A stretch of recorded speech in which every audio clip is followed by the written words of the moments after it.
कहा जाता है कि खाई में गाड़ी और महाराष्ट्र में सत्ता कब गिर जाए कोई ठिकाना नहीं है। महाराष्ट्र में माना जाता है कि रातों रात सरकार बदल जाती है। वहीं लोकसभा चुनाव 2024 में इस बार कुछ राज्यों में बीजेपी को बड़ा झटका लगा है। उसमें से एक महाराष्ट्र भी है।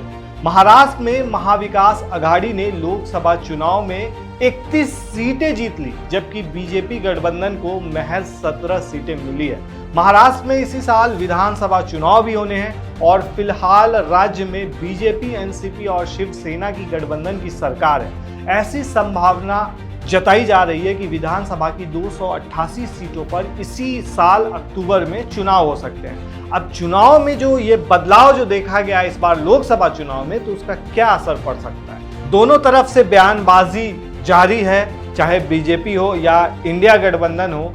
और इसी कड़ी में लोकसभा चुनाव के बाद महाविकास अघाड़ी यानी एमवीए ने प्रेस कॉन्फ्रेंस किया। इसमें शरद पवार, उद्धव ठाकरे और कांग्रेस की तरफ से पृथ्वीराज चौहान शामिल हुए। महाविकास अघाड़ी के हौसले काफी ज्यादा बुलंद नजर आ रहे हैं लोकसभा इलेक्शन के रिजल्ट के बाद। तो महाविकास अघाड़ी के नेताओं ने मीडिया से बात करते हुए महाराष्ट्र में आगामी विधानसभा चुनाव साथ लड़ने का ऐलान किया है। अघाड़ी के नेताओं ने कहा है कि उनकी सबसे बड़ी लड़ाई संविधान बचाने की है।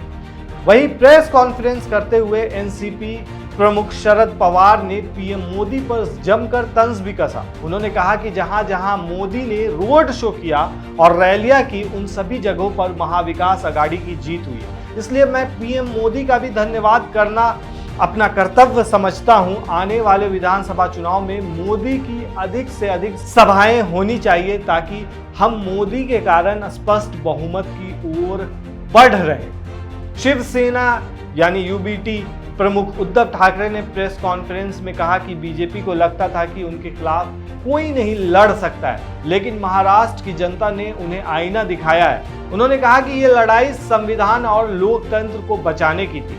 अब मोदी सरकार बदलकर एनडीए सरकार हो गई है और यह सरकार कितने दिन काम करती है, इस पर संशय बरकरार है। वहीं ठाकरे ने बीजेपी पर निशाना साधते हुए यह भी कहा कि चुनाव में नकली सेना, नकली संतान, मंगलसूत्र बचाना, क्या ये सही नैरेटिव था।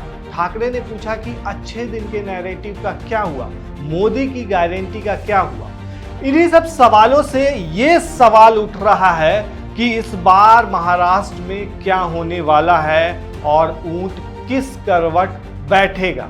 दरअसल इंडिया गठबंधन के नेताओं के हौसले काफ़ी ज़्यादा बुलंद देखे जा रहे हैं और ऐसा माना जा रहा है कि जो इस बार का जो रिजल्ट आया है लोकसभा चुनाव का, उसको देखते हुए सभी के अंदर काफ़ी ज़्यादा एक्साइटमेंट आप कह सकते हैं कि विधानसभा चुनाव को लेकर है। और ऐसा लग रहा है कि इस बार कुछ बड़ा और कुछ अलग हो सकता है महाराष्ट्र में। तो इन सब के बीच जो सबसे बड़ा सवाल उठ रहा है, वो सवाल ये है कि क्या महाराष्ट्र में इस बार विधानसभा चुनाव में इंडिया गठबंधन जीत पाएगी। ये अपने आप में बड़ा सवाल है। और जिस तरीके से बीजेपी और उसकी अलायंस पार्टी को इस बार के लोकसभा चुनाव में खासकर महाराष्ट्र में धक्का लगा है, तो ऐसा माना जा सकता है कि सत्ता जो है वो महाराष्ट्र की बदल सकती है। और इस बार के मुद्दे जो खासकर लोकसभा चुनाव के दौरान रहे थे,